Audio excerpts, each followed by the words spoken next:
Okay, so now we are going to discuss Spark, which is one of the core technologies in big data projects these days.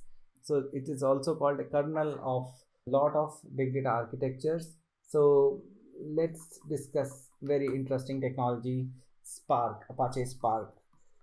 Anyhow, I'm not writing Apache anywhere, so I will just rub it off for the time being, and then we'll just discuss Spark as a technology. It is one of the most important Apache software foundation projects. So a lot of community members are contributing to this project specifically. So if you remember, I was mentioning, Hadoop is having MapReduce as a distributed processing framework. So Spark is another unified distributed processing framework. So this is unified. I will talk about why I am saying unified distributed processing framework. Distributed processing framework. So many people, they ask this question, what is the difference between Hadoop and Spark? Is Spark replacing Hadoop or already replaced Hadoop? So actually Spark is a distributed processing framework, a unified distributed processing framework. Hadoop in general has a lot of moving parts, a lot of components. Some components are for storage, some components are for distributed operating system, some components are for analysis like Hive, some components are distributed ingestion like Flume. So there are so many technologies within Hadoop. And you see, like MapReduce is one of the technologies in Hadoop which is related to distributed processing. So when I say Spark is replacing Hadoop, it is not correct. So Spark is actually replacing MapReduce part of Hadoop, and rest of the technologies are still there, right? So in future you can find that those technologies are also maybe going away, but for the time being, the technologies which are provided by Hadoop, they are still there. MapReduce is no longer being used because Spark is actually providing much faster, and I will be showing benchmarks in one of the discussions. So much faster than MR due to in-memory processing. In-memory processing. So Spark is actually making use of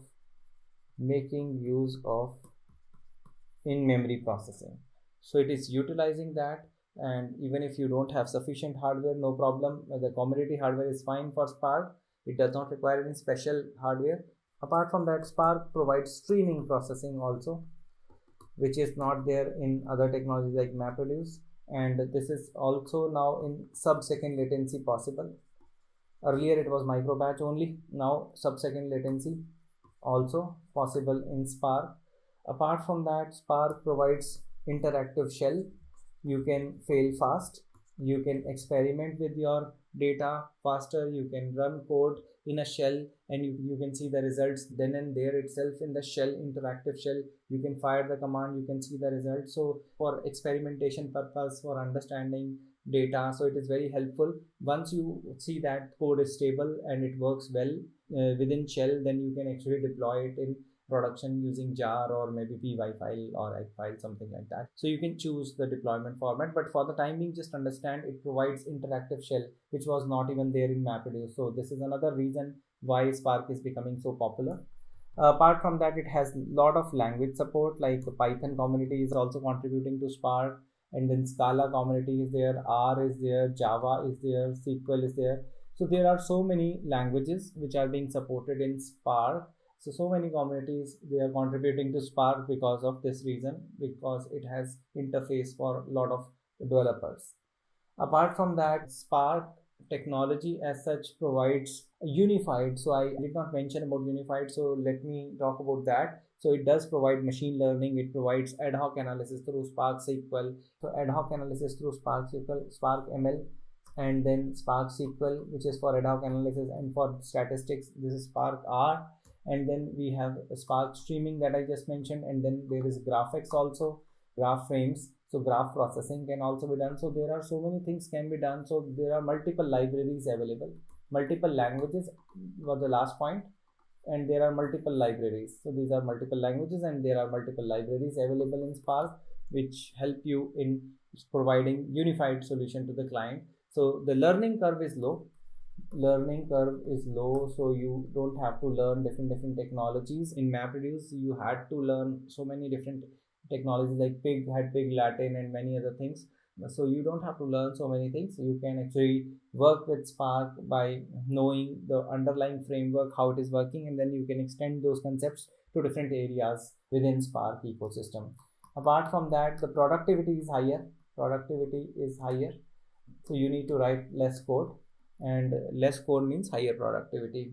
So there are many other reasons for using Spark. Spark can work on GPUs, can work on GPUs, graphical processing unit, and this is helpful in doing some kind of deep learning kind of workloads or compute intensive workloads. So this is very good. You can say that Spark can integrate well with NoSQL databases, Hadoop related technologies, and it can integrate with so many other technologies like TensorFlow. So we have TensorFrames. So there are so many technologies Spark can integrate and work very well. Apart from that, there are so many production deployments. Enterprise support is also available. So there are so many reasons for using Spark, but I think for the time being we should be good, like what is Spark and why we need Spark. So throughout this course, like we will be comparing Spark with other technologies, but definitely we will not be comparing Apple to orange. We will be comparing Apple to Apple. So you will find we will have comparison between Spark SQL versus Hive, rather than discussing Spark versus Kafka, because Kafka is a different technology, Spark is a different technology, but we can always compare structured streaming versus maybe Kafka streams rather than discussing Spark versus Kafka. So hope it makes sense. Yeah. So if you have any questions, you can ask those questions on Q&A section on the forum.